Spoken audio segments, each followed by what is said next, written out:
여러분과 함께 은혜받으신 하나님의 말씀은 시편 27편 4절 그리고 전도서 말씀을 가지고 나눈 설교의 제목은 흐려진 윤곽선 다시 그려진 하나님의 형상입니다.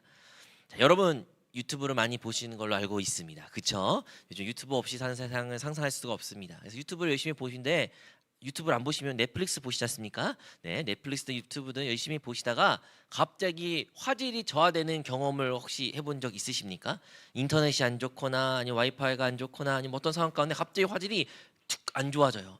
한 1080 때로는 4K 영상으로 아주 잘 선명한 좋은 영상 보다가 갑자기 뭐 144p 뭐 하면서 화질이 안 좋아지면 갑자기 눈이 막 의심될 정도로 이제 뭘 보고 있나 싶을 생각대로 갑자기 화질이 안 좋은 것을 경험한 적이 있을 것입니다. 여러분 그 화질이 좋다라는 것은요 사실은 각각 하나의 말하는 그 픽셀이죠. 그 하나하나의 점들이 더 또렷하고 정확한 색깔과 정확한 윤곽선이 하나하나 다 모여서 전체적으로 우리가 화면 봤을 때 되게 선명하다, 화사하다, 깨끗하다라는 인상을 우리가 받곤 합니다. 반대로 144p 즉 엄청 화질이 툭 떨어진 것은요 모든 것이 뭉그러진 거예요. 색깔도 뭉그러지고요, 뭐 윤곽성도 보이지도 않고요, 막 네모난 것들이 툭툭툭툭 보이는 것이 우리가 흔히 말하는 화질이 좋지 않은 것. 즉 어떠한 피산물의 윤곽성이 보이지 않을 때 우리가 그것이 화질이 좋지 않다라고 우리는 말합니다. 우리가 이렇게 화질이 좋지 않은 것을 보게 된다면 우리의 자연스러운 반응이 있습니다. 도저히 못 보겠다. 이거 볼만한 것이 아니다. 멈추거나 막 화질을 좋은 거를 바꿔보거나 인터넷을 껐다 켜보거나 그렇게 하면서 우리가 좋은 화질을 찾으려고 합니다. 그만큼 우리가 좋은 화질, 윤곽선이 뚜렷한 것을 보려는 우리의 본능 아니면 우리가 그것을 좋다고 생각하는 그러한 모습이 가지고 있는 것이죠. 여러분 화질이 흐려지면요 윤곽선이 아까 말한 것처럼 사라집니다. 우리의 영혼도 우리의 존재도 마찬가지입니다. 우리의 영혼도 그 영혼의 윤곽선이 뚜렷하면 뚜렷할수록 우리의 존재의 윤곽선이 뚜렷하면 뚜렷할수록 우리는 이 세상 가운데 우리의 참된 삶의 의미, 삶의 목적을 가지고 살아갈 수가 있습니다. 반대로 우리 안에 그 영혼의 윤곽선이 흐려지고 정말로 모든 것이 잘 보이지도 않고 뿌얘지면 우리는 이 세상 가운데 흔히 말하는 방황하고 공허하고 되게 부정적이고 염세적인 삶을 살 수밖에 없는 것이죠. 그러므로 여러분과 함께 이와 관련된 말씀을 함께 나누려고 합니다. 여러분이 잘 알고 있는 것처럼 요즘에 우리가 살고 있는 시대에 대표적인 아주 많이 화두되는 단어 중에 하나가 다름 아니라 우울일 겁니다. 우울. 뭐 우울증이라는 단어가 많이 들었을 거죠. 또는 우울증은 이제 증상, 질병의 종류니까 우울감이라는 표현도 합니다. 그 감정이라는 거죠. 우울한 감정. 그래서 우울감, 우울증이라는 단어를 우리가 많이 듣고 그 심각성을 많이 인지합니다. 그런데요, 그러한 우울감, 우울증이 아무리 심각해도요, 그 우울증이 과연 사라지고 있습니까? 과거에 비해 이게 우울증이야라는 것을 모르는 시대도 있었지만 오늘날은 그걸 우울증 혹은 우울감이야 말하는 시대라고 해서 그 우울감이 사라졌냐고 말하는 겁니다. 아니요, 결코 사라지지 않았습니다. 반대로 더 늘어나고 있는 추세입니다. 2023년 기준으로 우울증으로 진료받은 확진받은 사람이 약 108만 명 된다고 합니다. 108만 명. 108만 명.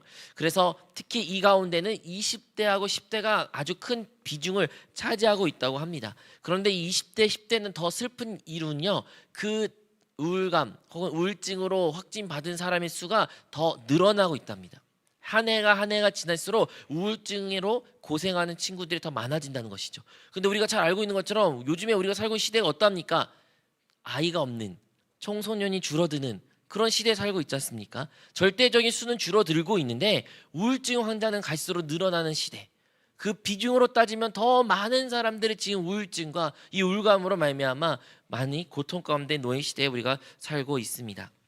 여러분 이것이 여러분에게 우울증 혹시 이 자리에 뭐 고통 가운데 놓여 있거나 치료받는 사람도 있을 수 있지만 그것에 모르는 사람들 입장에서는 참 이게 왜 힘들까라는 생각이 들 수 있을 것 같아요. 다양한 말로 다양한 표현법으로 그 증상을 말할 수 있지만 한 의학자들이 말하기로는 이 우울증을 갖는 사람들은요 모든 것을 다 평평하게 바라본다라는 것이에요. 모든 세상이 마치 회색처럼 색칠된 것처럼 모든 것이 무의미하고 무미한 그러한 느낌을 받는다고 합니다. 모든 것이 밋밋하고 어떤 의미가 부여되지 않으며 그냥 동기부여가 있지 않는 것, 그러한 상태가 흔히 우울감, 우울증에 놓은 상태라는 것이죠. 이것은 마치 아까 말한 것처럼 우리가 어제와 오늘 구별이 안 되고요. 기쁨과 슬픔도 크게 구별이 안 되고요. 의미 있는 일과 의미 없는 일이 구별할 수가 없는 것입니다. 그냥 모든 것이 의미가 없이 느껴지고 의미할 수도 없고 구별할 수도 없으며 모든 것을 그냥 포기하고 그냥 누워 있고 아무것도 하고 싶지 않는 것. 그러한 상태가 흔히 말하는 우울증 혹은 우울감을 놓인 상태라고 말할 수가 있습니다. 여러분, 이렇게 우울증, 우울감으로 고통 놓인 사람들을 우리가 뭐 다양한 말로 표현할 수 있지만 그 중에 하나가 오늘의 설교의 서두에 말했던 것처럼 그 모든 인생의 삶에 윤곽이 뚜렷하지 않는 사람의 상태로 말할 수가 있습니다. 어제가 오늘 같고 오늘이 내일 같고 기쁘거나 슬프거나 그와 같고 내일이나 오늘이나 의미 있는 거나 의미 없는 거나 상관이 없고 그냥 어떠한 모든 일이 뚜렷하지 않는 거예요. 윤곽이 없는 거예요. 그저 그런 거예요. 그리고 끝없는 터널을 지나는 느낌을 갖는 것입니다. 이 고통이, 이 아픔이, 이 슬픔이, 이 어둠이 끝이 보이지 않는, 어차피 내일도 이럴 건데, 어차피 내일도 이렇게 힘들 건데, 어차피 이렇게 괴로울 건데 뭔 의미가 있냐라는 그러한 생각까지 드는 것이 이 우울증, 우울감이라는 상태라는 것입니다. 여러분, 우리가 이러한 상태가 놓이게 되면 우리는 많은 극단적인 생각을 할 수도 있고 또한 우리의 몸이나 우리의 사회적인 활동에 있어서 큰 악영향을 끼치는 것이 자명한 사실입니다. 그런데요, 왜 우리가 이러한 상태가 놓이게 되었을까요? 우리가 잘 아는 것처럼 사람은 하나님의 형상대로 창조된 존재였습니다. 우리가 창세기 1장 27절에 기록된 것처럼 하나님이 자기 형상과 모양대로 사람을 창조하시되라고 말해요. 분명히 사람은요, 동물들과 또한 다른 피조물과 차이가 있습니다. 바로 하나님의 형상을, 하나님의 모양을 가지고 만들어진 존재라는 거예요. 그것만으로도 이미 이 세상과 구별되고 그 사람이 하나님의 사람이라는 것이 어떻게 표현됐어요? 그 확실한 윤곽이 있음으로써 하나님의 형상이라는 것을, 그 모양인 거라는 것을 소유함으로써 이 세상과 구별되었고 결국 이 세상을 다스리고 이 세상을 생육하고 번성할 수 있는 그러한 지위도 가졌던 것이죠. 그런데 우리가 알고 있는 것처럼 아담과 하와가 선악을 알게 하는 지식의 나무의 열매를 먹음으로써 하나님께 범죄하고 그 사망을 자기 안으로 받아들임으로 말미암아 그들은 죽게 되었습니다. 이 죽음이라는 것은 육신적인 죽음도 포함되고요. 또한 그들의 형상이 무너졌던 것을 의미한답니다. 내 존재 안에 우리의 분명한 윤곽성이 있었는데 그 윤곽성이 무너진 거예요. 내가 하나님의 형상, 하나님의 모양이라는 분명한 그런 모습이 있는데 그 모습이 완전히 무너진 거예요. 완전히 무너져서 나나 세상이나 세상이 있는 거나 나나 아무런 구별되지 않는 것, 그것이 그거인 같은 삶, 그런 상태가 죄의 놓인 사람들의 모습이라는 것입니다. 여러분, 타락이라는 것은요, 나쁜 짓 했다, 잘못했다, 너 그렇게 하면 안 되지, 그것으로 끝나는 것이 아닙니다. 진정한 타락은요, 하나님의 형상이 무너진 것을 의미해요. 우리가 하나님의 형상, 하나님의 모양, 하나님을 담을 수 있는 존재였는데 그 형상이, 모양이 온전히 무너진 것, 그것이 진정으로 타락에 참된 의미라는 것입니다. 이러한 사람들은 어떠한 모습이 나타날 수밖에 없을까요? 그들의 삶은 어떠한 의미를 찾을 수가 없는 것이죠. 허물과 죄로 죽었다라고 말하는 에베소서 말씀과 같이 우리의 삶 가운데 사망이 다가오게 된 것입니다. 그러므로 인간은요, 이 하나님의 형상과 모양을 잃어버린 존재들은요, 삶의 의미를 찾을 수가 없습니다. 그들의 삶에 목적이 있는 것처럼 보이나 그 목적도 온전치 못하여 목적을 잃어버리고 방황하는 삶을 살아갑니다. 그리고 그들의 삶 가운데는 기쁨과 감사보다는 모든 것이 부정적이고 불만과 불평과 아름다운 것을 보지 못하는 존재가 되어버리는 것이죠. 이러한 죽음은 육신적인 죽음뿐만 아니라 그들의 영혼도 죽었으며 그들의 혼도, 그들이 세상을 바라보는 그 정신도, 온 존재가 다 무너진 것이 사람의 타락이라는 것입니다. 어쩌면 우리 인류가, 우리 인간이, 우리가 이러한 우울, 무기력, 공허함을 느낀 것은 너무나도 자연스러운 모습일 것 같습니다. 그러므로 우리가 그러한 상태에 놓였다고 해서 여러분 자책하지 마십시오. 그것이 우리의 참된 실존의 문제인 것입니다. 우리는 언젠가 이 모습을 마주하게 될 것입니다. 차이는 이 마주한 모습을 나의 모습이라 인정하냐 인정하지 않냐 있는 것이지, 우리 모든 사람은, 하나님을 떠난 모든 인류는 이 문제에 대면할 수밖에 없습니다.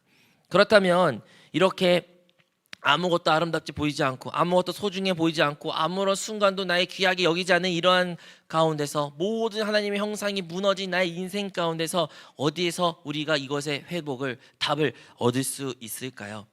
여러분, 이 아름다움, 이 우울과 또한 이러한 극심한 고통 가운데 놓여서 회복하는 것 중 방법 중에 하나가 바로 아름다움을 충격을 받으면 된다라는 그런 이야기가 있습니다. 여러분 한 예를 들어보겠습니다.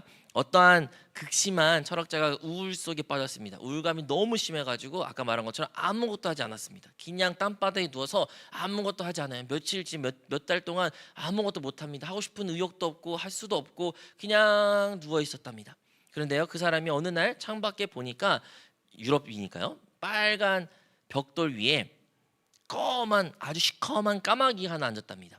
그러니까 그 대비 색깔이 얼마나 심하겠습니까? 빨간 벽돌 위에 지붕 위에 검은색 까마귀가 앉았으니까 그 모습을 창밖에 보니 신기한 거예요. 야, 저렇게 색깔이 이렇게 대비가 될 수가 있을까? 참 신기하다 하면서 오랜만에 그 땅바닥에 누워있던 자기 자신의 몸을 일으켜 세워가지고 그것을 바라보게 됐답니다.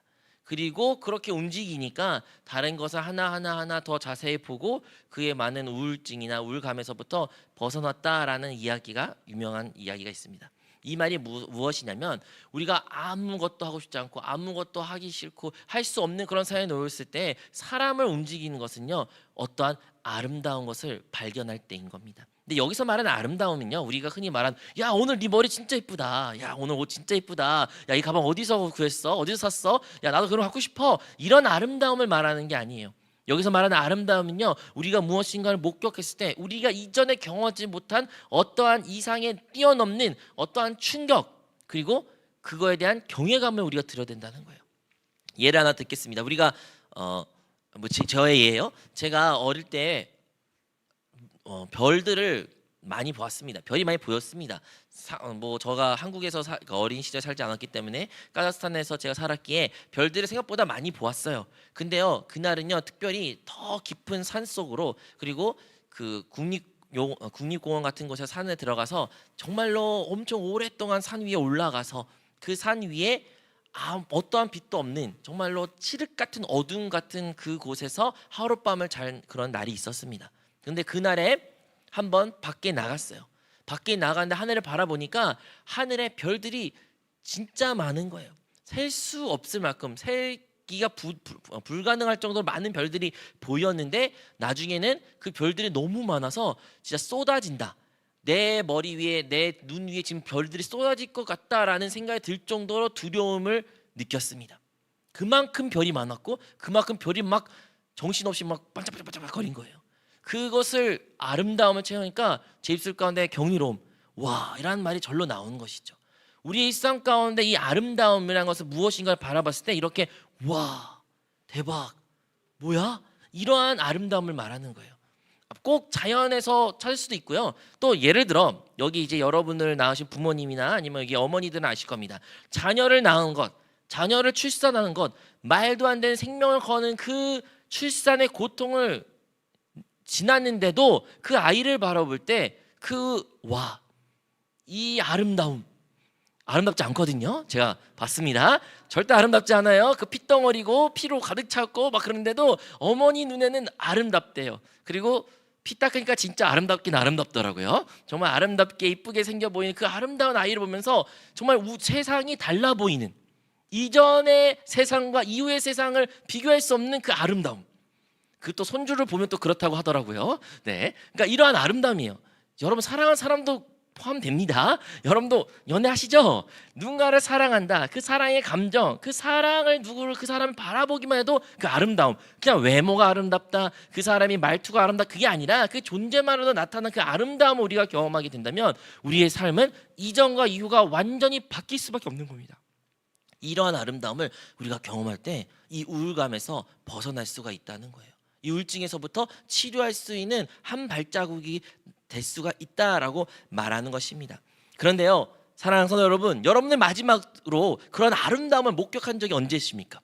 언제 여러분이 우와 아름답다, 우와 경이롭다, 야 이런 것이 있구나, 이걸 언제 경험하셨습니까? 자, 대답이 없으셔요.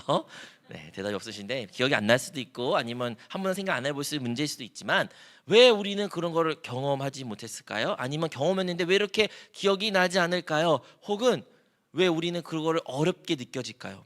이 아름다움이란 걸 지금 되게 거창하게 말하지만 사실 거창하지 않을 수도 있습니다. 누구는요 가을에 떨어진 낙엽을 밟으면서, 누구는 지나가는 들꽃을 바라보면서 그 아름다움을 발견하고 경이로움을 표현하고, 누군가의 친절을, 누군가의 그 따뜻한 눈빛을 보면서 그 아름다움에 대한 감격이 있는 사람이 있는 반면에, 어떠한 멋있는 광경을 보도 그것이 아름답지 않다고 말한 사람도 분명히 있습니다. 그것은 우리가 무엇을 보았냐 안 보았냐 외적인 문제가 아니라 우리의 내적인 문제란 것이에요. 그러면 나는 왜 그 아름다움을 못 볼까요? 보지 못할까요? 그래서 보지 못해서 왜 이렇게 우울감과 우울증으로 힘들어하는 우리의 모습, 공허를 갖고 있는 우리의 존재가 왜 이렇게 되었을까요? 세 가지 문제를 말하곤 합니다. 첫 번째, 우리가 살고 있는 이 시대는요 목적 의식과 또한 교환의 법칙으로 아주 둘러싸인 세상 가운데 살아가 있다 말합니다. 그러니까 무슨 말이냐면, 우리는 무엇인가를 하면 반드시 그 목적이 있어야 되고 그 목적의 끝은 교환이라는 거예요. 우리가 무엇인가를 했다, 무엇인가를 보았다, 그러면 우리는 바로 자동적으로 머릿속에 뭐가 득이고 실인지 생각합니다. 그냥 있는 그대로 보지를 못해요. 있는 그대로 행하지를 못해요. 어떠한 득과 실을 따지는 우리의 존재라는 것입니다. 사람들이 나에게 선의를 베풀어요. 그러면 그 선의를 왜 베풀었냐라면서 득과 실을 따집니다. 나도 누군가의 행동을 해요. 무슨 말을 해요? 득과 실을 따지면서 합니다. 우리는요 이것을 어디서부터 훈련받았냐면, 흔히 말하는 물물교환, 즉 돈으로 사고 돈으로 모두 해결할 수 있는 시대에 살고 있기 때문에, 돈이 모든 것이 만물이기에 돈으로 모든 것을 가치를 전환합니다. 흔히 말하는 행복조차도 우리는 뭘 생각합니까? 돈이 많으면 행복하라고 생각합니다. 돈은 행복할 수 있다는 거예요. 돈만 있으면 집을 사니까 행복할 것이고, 돈만 있으면, 우리는 어떠한 가치 있는 그대로 바라보는 것이 아니라 문물을 교환함으로 말미암아 그것을 얻을 수 있다고 생각하지만, 그런데요 역설적으로 그렇게 교환할 수 있는 것, 내가 목적의식으로 내가 예상하는 그 한계에 놓인 것을 우리가 얻는다고 해서 우리는 거기서 아름다움을 발견하지 못합니다. 제가 말한 그 아름다움은요 우리가 생각하는 것 외에서 깨달은 아름다움을 말하는 거예요. 근데 우리가 정말 우리 사고가 그 목적의식과 교환으로 똘똘똘 뭉쳤기 때문에 우리 안에서 이루어지는 그 헐사 아름다운 것들을 보할지라도 그것에는 우리가 흔히 말하는 참된 아름다움, 경이로움을 체험할 수가 없게 된다는 것입니다. 예를 들어 요즘에 청년들이 물론 많은 이유가 있습니다. 결혼을 안 하고 연애를 안 하는 많은 이유가 있습니다. 하지만 왜 요즘에 연애가 결혼이 힘들까요? 그것은 그 어느 때보다도 그 자유 연애를 통해서 뭘 생각해요? 득과 실을 따져요. 내가 이 사람 만나면 득이 될까? 이 사람을 만나면 나는 손해는 무엇일까? 우리는 득과 실을 따질 수밖에 없고 너무 자연스럽습니다. 그런데요 그렇게 따지고 생각을 하면 우리는 결코 그 사람 자체에 가지고 있는 고유의 아름다움을 볼 수가 없어요. 사람은요 그 사람의 득과 실을 따지는 대상이 아니라 그 존재로서 바라봐야 되는데, 우리는 그 사람을 있는 그대로 바라보는 것이 아닌 나에게 득과 실, 나의 만남을 통해 득과 실, 나와 결혼해서 득과 실, 이것으로 우리는 항상 모든 사람의 만남조차도 그렇게 됩니다. 왜 헤어집니까? 득과 실이 있는 거예요. 실이 많은 것 같아. 그래서 헤어집니다. 왜 결혼해요? 득이 많은 것 같아. 그래서 결혼합니다. 흔히 말하는 사랑에서조차도 그 사랑에 뭐가 포함되는 거예요? 득과 실이 포함돼요. 여러분, 그러니까 우리가 그가 흔히 말하는 그 아름다움, 우리의 생각을 뛰어넘는 그 경이로운 아름다움을 우리가 이 생각을 갖고 있는 한 결코 경험하기가 쉽지가 않답니다. 두 번째로는 지나친 대중화, 즉 다른 사람들 시각을 의식하는 시선 때문에 우리가 아름다움을 발견하지 못할 때가 있습니다. 요즘에요 여러분 식당을 어디 간다, 어디 놀러 가자 하면 무엇부터 합니까? 핸드폰을 켜서 유튜브 검색하죠. 맛집 검색하고 뭐가 유명한지 검색하고 여기가 왜 유명한지도 검색하고, 이런 것을 다 우리가 공부하고 미리 알아보고 사람들의 평가를 받고, 야 여기 4.5야 평점이, 좋아 우리 가보자, 여기 5점이야, 야 리뷰 엄청 많어 가보자, 이렇게 갑니다. 네 성공할 때가 있죠. 네 맛있을 때도 있습니다. 하지만요 그 맛, 그 아름다움, 그 경험은요 여러분의 그 상상 속에, 여러분이 그 기대 속에 머물게 될 것입니다. 머물 수밖에 없어요. 우리는 그리고 우리의 삶조차도 그 대중이 나를 어떻게 바라보냐는 생각도 우리도 동일하게 그 전선에 우리 자신을 내던집니다. 그렇기 때문에 우리는 우울할 수밖에 없고, 우리는 우리의 평가를 당하는 존재였기 때문에 우리에게 어떤 기쁨이 있을 수도 없는 거예요. 여러분 아까 말한 것처럼 우리의 상상에서 벗어나는 아름다움을 봐야 돼요. 우리가 상상조차도 못했고 우리가 발견하지 못했던 새로운 아름다움을 발견할 때 우리의 새로운 힘이 발견되는데, 우리가 다른 사람이 아름답다고 말하니까 그래 아름다운 거구나. 다른 사람이 좋다고 말하니까 그래 좋아야 되구나. 이렇게 우리가 세상을 따라 살게 된다면 결코 그 아름다움을 우리가 경험할 수가 없다는 것입니다. 그리고 마지막으로 이 세상에는 자기개발적인 메시지가 너무 강합니다. 무슨 말이냐면 모든 것을 나 중심적으로 살아갑니다.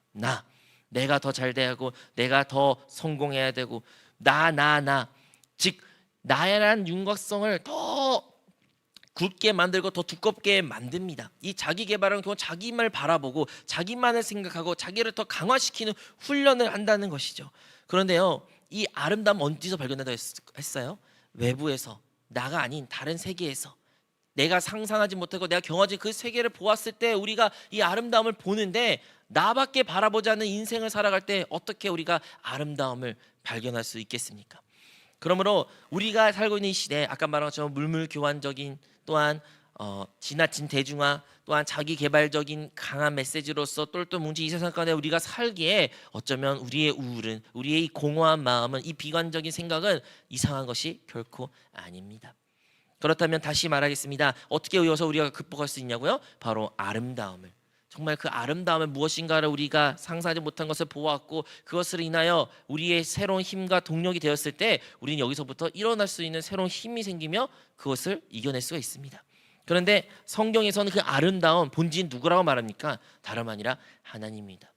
이 아름다움의 본질, 아름다움의 기원 어디서부터 비롯됐냐? 하나님으로부터 비롯된 것이에요. 이거는 좀 철학적일 수도 있지만 여러분, 아름답다라는 존재, 그 말이 성립하기 위해서는요 기준이 있어야 됩니다.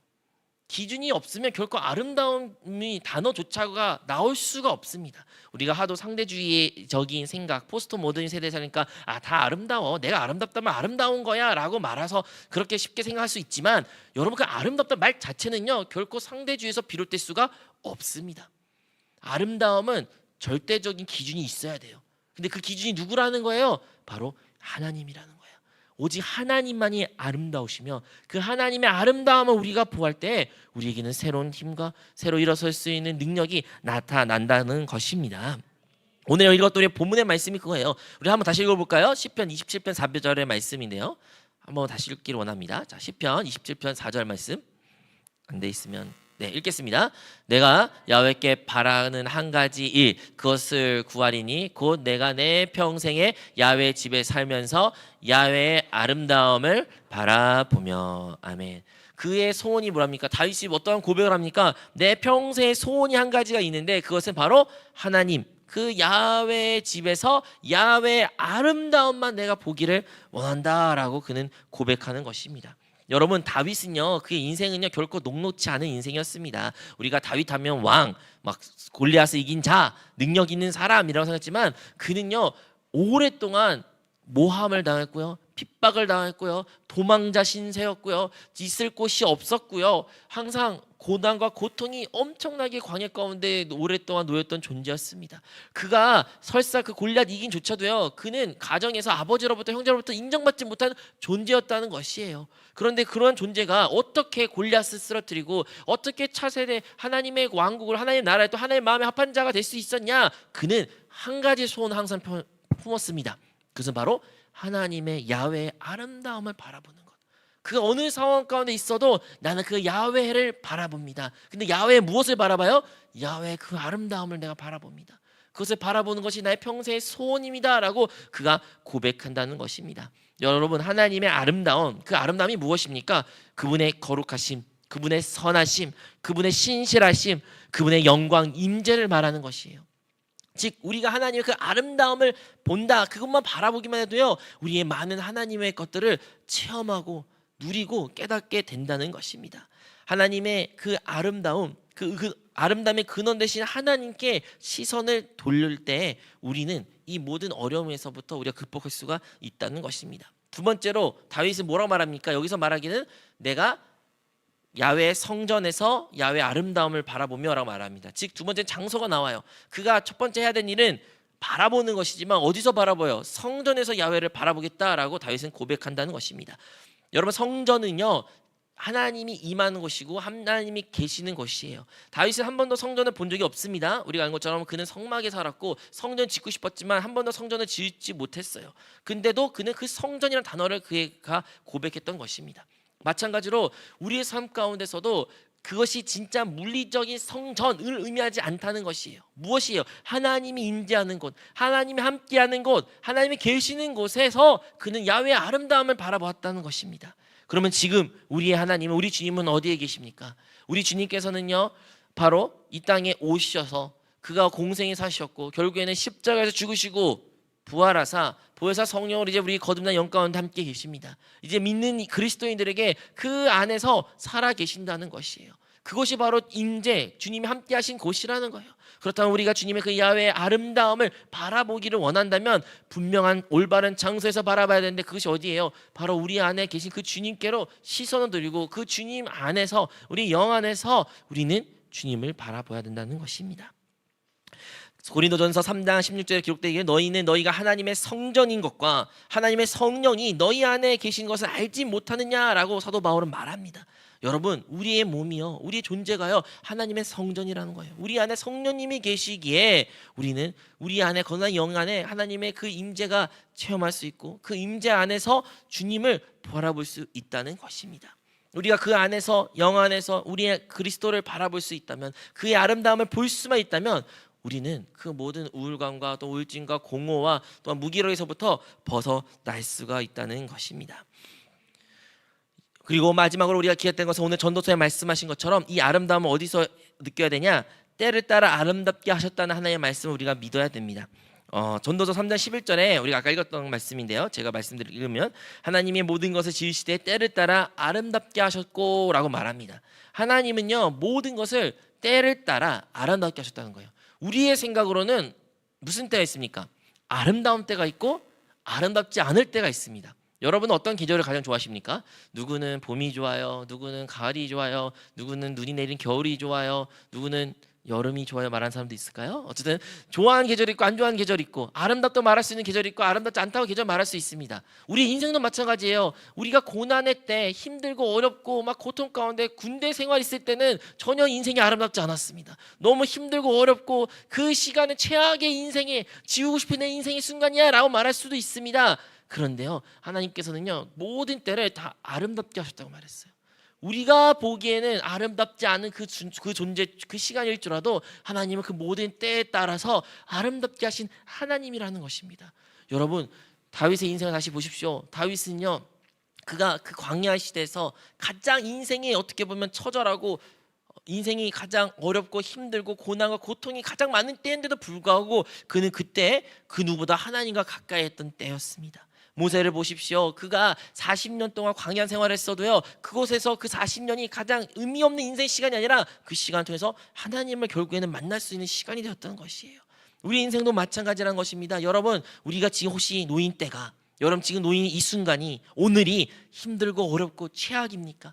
아무런 의미가 없는 것 같고 정말 이 시간만큼 지어졌으면 좋겠고 정말 이 너무너무 어려운 그런 혹시 오늘일 수도 있고요, 그런 과거를 혹시 여러분 가져서 지금 힘들어 하십니까? 하지만요, 하나님께서는요, 그 어느 때든지 그 모든 때에 아름답게 하셨다는 것이에요. 하나님은 아름답게 하셨습니다.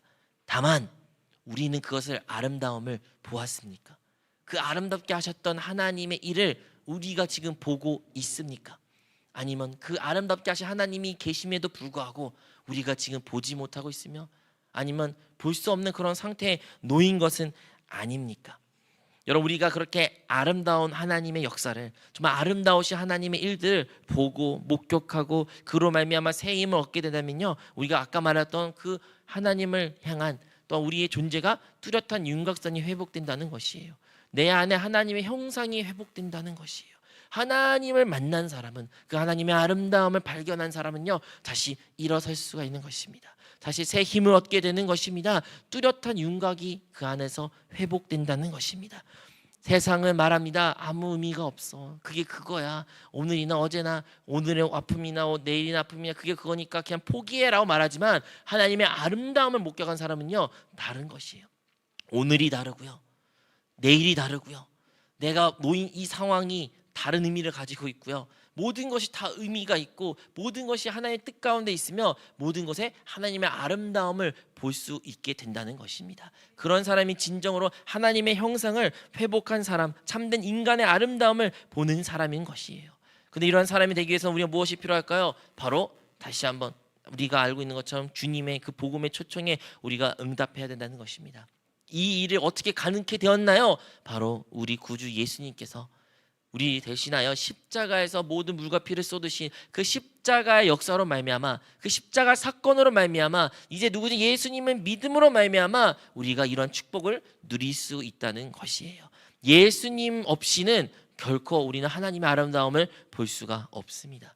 물론 세상이 말하는 놀라운 광경 우와 거릴 수는 있어요. 하지만 그것은 잠시예요. 우리 일상에서는 그냥 단시에 그 어떠한 큰 뭐 인생에 살면서 몇 번의 와 이런 와로 말하는 게 아니라 우리는 날마다 정말 평생도록 하나님의 아름다움을 바라보며 살아가야 됩니다. 그런데 그렇게 평생도 주님의 아름다움을 바라보기 위해서는 우리는 반드시 예수 그리스도를 통해서 예수님을 통해서 주님을 부름으로 말미암아 우리는 그러한 하나님의 아름다움을 볼 수 있다는 것입니다.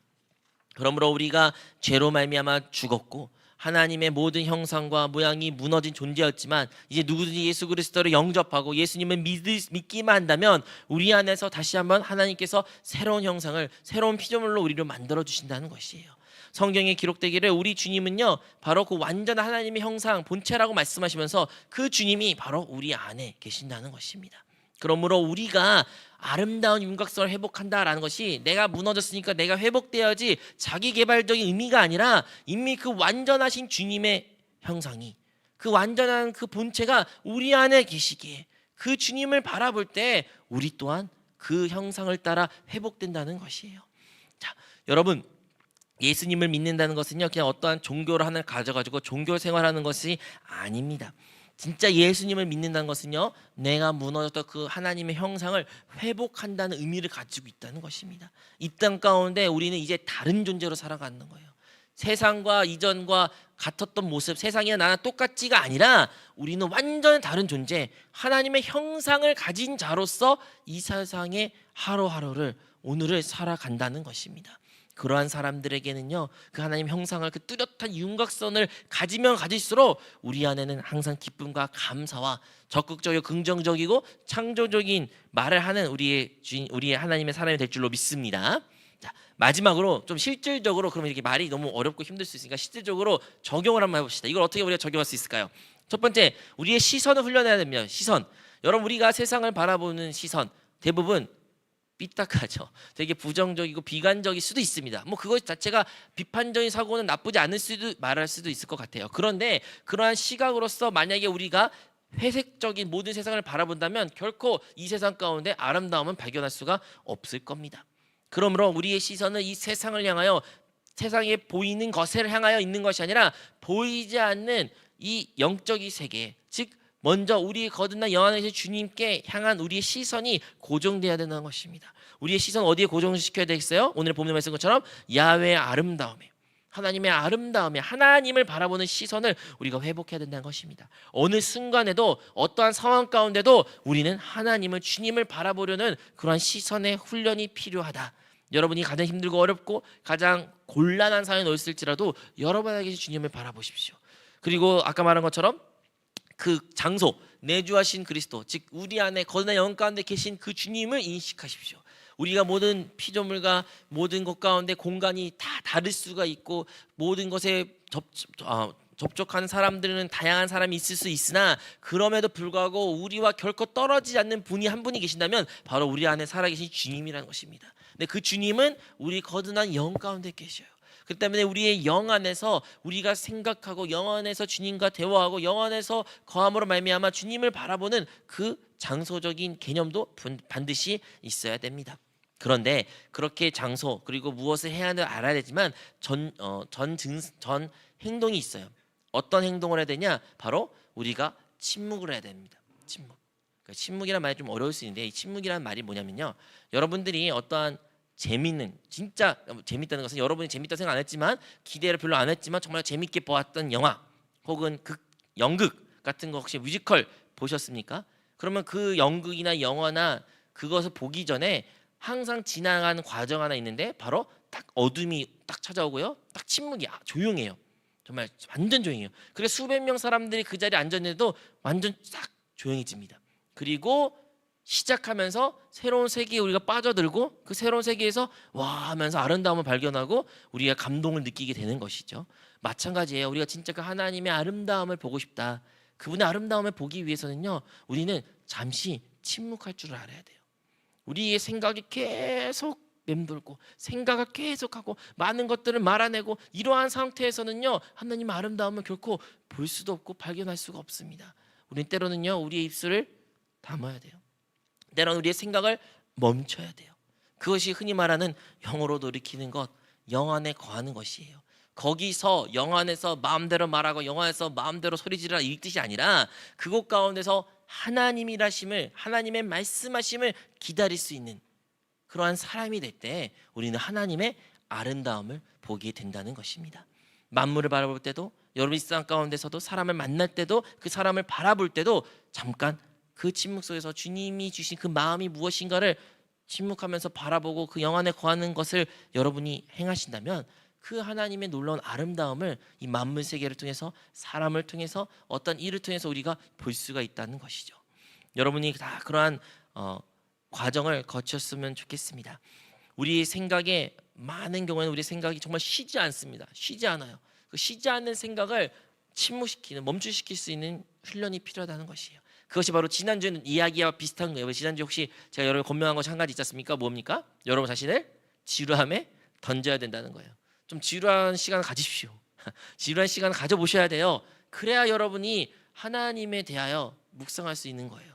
마찬가지예요. 지금도 마찬가지예요. 여러분 존재를 침묵 속에서 내어 던지지 않으면 여러분 결코 하나님의 음성을 들을 수가 없습니다. 내가 말하고 있는데, 내가 생각하고 있는데, 내가 지금 이러저러 막 울부짖고 있으면 결코 하나님의 마음을, 하나님의 아름다움도 볼 수가 없다는 것입니다. 그러면 사랑하는 성도 여러분, 우리가 다시 한번 이번 주도 그 지난주와 마찬가지로 그 지루함에 여러분 던지는 그 일을 행하셨다면 오늘은 여러분 삶 가운데 야훼를 바라보며 또한 영 안에서 그 침묵의 시간을 가짐으로 말미암아 주님의 그 놀라운 사랑을, 또 주님의 그 임재를 우리 모두가 체험하기를 축복합니다. 여러분, 우리가 어떠한 어려움 가운데 놓였을지라도요, 우리의 어둠이 정말 끝이 보이지 않는 터널을 지나간 것처럼 느껴질지라도요, 우리 안에 계신 주님을 볼 수 있다면, 그리고 그 주님의 아름다운 빛을 우리가 보았다고 아름다움을 고백한다면 우리는 결코 그 터널이 두렵지 않을 것입니다. 우리 안에 계신 그 주님의 빛으로 말미암아 그 터널 자체가 다 빛나게 될 것이며, 우리뿐만 아니라 우리 주위에 있는 많은 사람들도 살리며 그들과 함께 그 터널을 끝내고 나오는 우리 모든 성도가 될 줄로 믿습니다. 우리 모두가 그런 성도가 되시기를 주님으로 축복합니다.